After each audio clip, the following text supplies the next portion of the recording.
এটা হলো হাতে বানানো সেমাই। আমার মেয়ের শাশুড়ি এই সেমাইটা বানিয়েছে।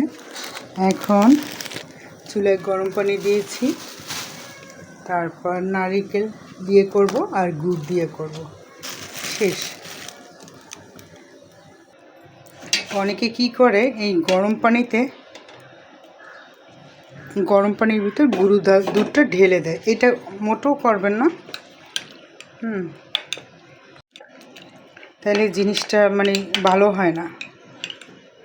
যতই দুধ দেন না কেন একটু ঘনটা আসে না, আর ফেটে ফেটে যাওয়ার সম্ভাবনা থাকে।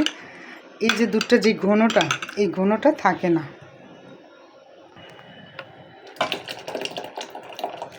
আমি অনেককে দেখেছি চা বানাতে গেলে করে কি গুঁড়ো দুধ এই পানির ভিতর ঢেলে দেয়। একটু গুলে দিবেন কষ্ট করে।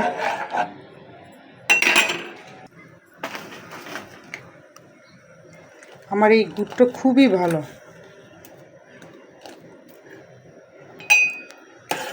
এই যে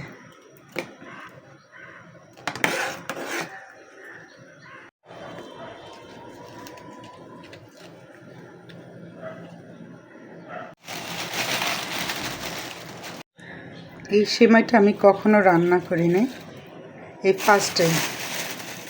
সেমাই তো সেমাই, ঠিক না? একই পদ্ধতি হবে।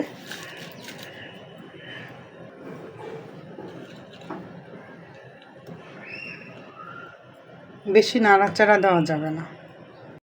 শুকনা সেমাই আলাদা রান্না, আর দুধ দিয়ে যদি সেমাই বানানো হয় তাহলে একটু মানে থাকতে হবে, ঝোল ঝোল থাকতে হবে, তাহলে খেতে বেশি মজা লাগে। বেশি ঘন হয়ে গেলে ভালো লাগে না।